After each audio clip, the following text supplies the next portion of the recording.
if you play the king's Indian defense, you know that anytime the opponent pushes this pawn ahead, approaching our knight, we will immediately have to push this pawn ahead in order to neutralize that move. And that's exactly what I did here. I got the d pawn to d3. Our opponent pushed their d pawn once again to d4, and I simply went ahead and castled as per the plan for the king's Indian defense. Our opponent then got their knight out to c6, just usual development, and I went ahead and got my pawn out to b3, trying to take more space in the center. Our opponent then develops their white squared bishop to e6, to which I respond by getting our black squared bishop to a3. With this move, I am threatening to capture their queen, but their queen is not in any sort of trouble because they can simply move it out of danger, and so they did.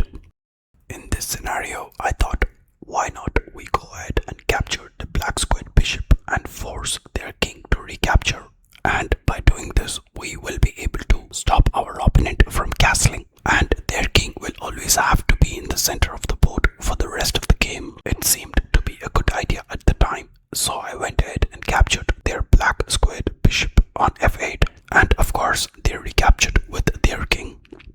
I then went ahead and got my queen to c1 with plans to get it closer to our opponent's king by putting it on this diagonal.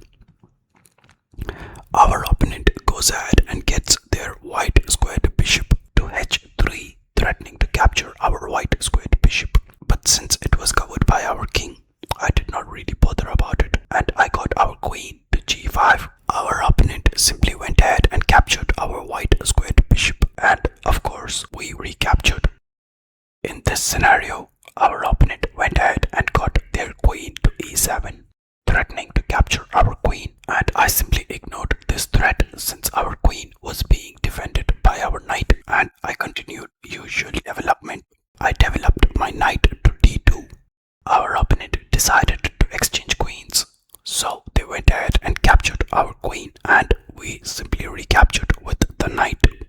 Our opponent then threatens to capture our knight, and we simply retreat it back to e4.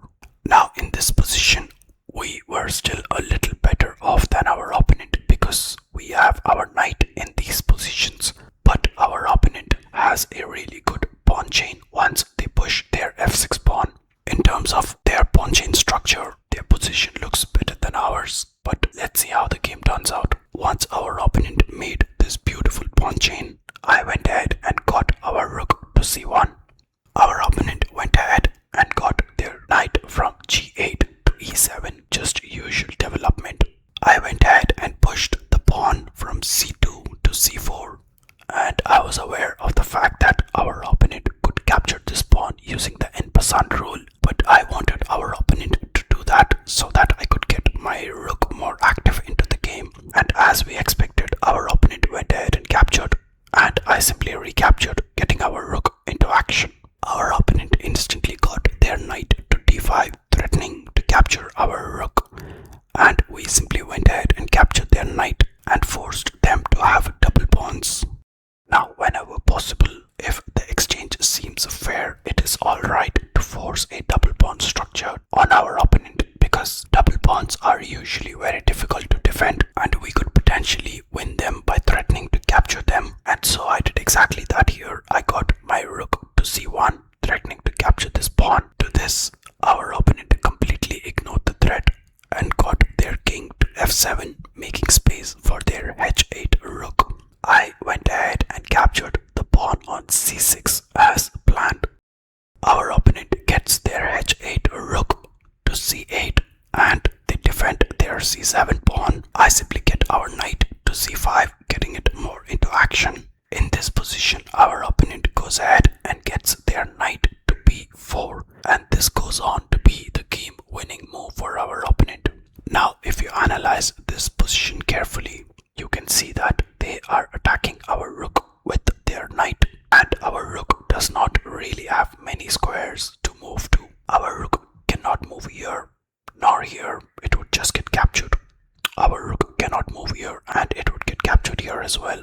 Our rook cannot move here because it would just get captured by the rook. But during the game, I failed to notice that we could actually put the rook on a6, and it would be defended by our knight. Now since I failed to realize this during the game, I thought, okay, I am anyways going to be losing my rook. And since I failed to realize this during the game, I thought to myself, I'm anyways going to be losing the rook, so might as well push our pawn ahead and threaten their knight at the same time. And so I pushed the a2 pawn to a3, and as expected, our opponent went ahead and captured my rook. Now from here, the game of course went completely south for us, and our opponent just exchanged pieces and ended up winning the game. But I made it as difficult as possible for our opponent to do this.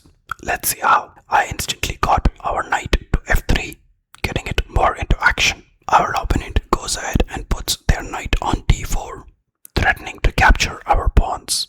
I simply push the pawn from e2, which was under danger, to e3, while also threatening to capture their pawn, and our opponent simply goes ahead and captures our knight. Now since they were a piece up, it was in their best interest to exchange pieces, and so they did. Now since they had captured our knight, I had to recapture with our king, and so I did. Here our opponent pushed their f6 pawn to f5, putting more pressure on our king, and I simply placed our knight on d7, threatening to capture the e5 pawn, and our opponent got their king closer to the e5 pawn, so we are not able to capture it. I went ahead and placed our knight on c5, giving a check, and our opponent simply got their king closer to our knight, threatening to capture it. I go ahead and give another check by getting our knight to b7, and our opponent once again got their king closer to our knight, and at this point I had only one safe square to push my knight to, and that was the a5 square. So I went ahead and placed our knight on the a5 square while also giving a check. Our opponent once again got their king closer to our knight, threatening to capture it, and I once again moved it to safety while also giving a check. But this time I am also threatening to capture the e5 pawn, but the e5 pawn cannot be defended by their rooks since their king is under check. So our opponent simply goes ahead and gets their king to c5, and I go ahead and successfully capture the pawn. In this scenario, our opponent goes ahead and gets their g7 pawn to g5, and I get our knight on f7, threatening to capture their g5 pawn. Our opponent here decided to attack our pawns, and they get their rook to d8, threatening to capture the d3 pawn. I simply go ahead and capture the g6 pawn, and our opponent goes ahead and captures the d3 pawn. I then go ahead and capture the pawn on f5, and if you notice, our opponent is actually 3 pawns down in this game, but regardless, they are still at an advantage since we are 1 piece down. Our opponent then goes ahead and starts collecting pawns. They get their rook to b3 and capture our pawn. To this I respond by getting our king to g4, closer to their pawn in order to capture it, and our opponent immediately get their rook to g8 in order to defend that very pawn. I go ahead and get our knight to e7, threatening their rook. Like I said guys, I made it as difficult as possible for our opponent to win this game. Our opponent then gets their rook to g7, threatening to capture our knight, and we simply get it to safety by getting it to c8 while also attacking the a7 pawn. Our opponent goes ahead and captures the a3 pawn while also defending the a7 pawn, and I simply push the e3 pawn to e4, just with hopes for a promotion. Our opponent then gets their rook to a2, threatening to capture our f2 pawn. I simply go ahead and keep pushing the pawn on the e-file. Our opponent then captures the f2 pawn, and to get the h2 pawn to safety, I push it forward to h3. Our opponent then gets their king closer to our e5 pawn in order to threaten to capture it, and I thought this was a good opportunity to capture the a7 pawn, and hence I went ahead and did that. And as expected, our opponent went ahead and captured the e5 pawn with their king. I go ahead and get our knight to b5, threatening to capture their c7 pawn, and they simply push the pawn to c5. I got our knight to c3, and our opponent once again pushed the pawn to c4, and I got the knight then to d1, threatening to capture their rook. They simply got their rook to safety by getting it to d2 while also threatening to capture our knight. scenario, I got the knight to e3, threatening to capture their pawn, and they simply got their rook to d4, giving us a check. I get our king to safety by getting it to f3, and our opponent continues pushing the pawn on the c file to c3. I then get our knight to c2 with hopes to threaten to capture the rook, but our opponent gets their other rook to f7 and gives us a check. I simply get our king to safety and get it to e2.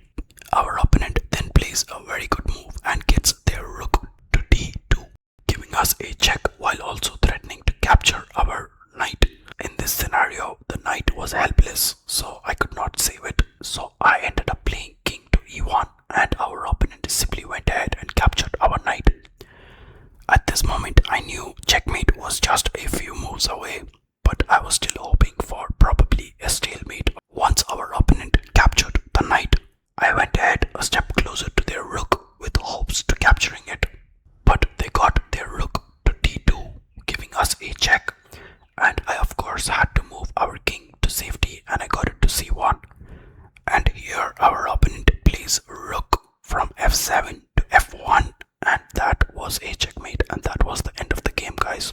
So like a lot of chess games, this game also ended up being a losing one because of one single blunder. When my rook was trapped, I could have tried to imagine every single possible square it could have been put at, and I could have avoided losing this game. I assumed my rook was trapped even though it was not trapped, and that one mistake led to us losing the game. Regardless, as long as the lesson is learned, even a losing game is a winning one. Anyways, thank you so much for watching, guys. I hope you guys enjoyed. See you guys in the next one. Bye bye.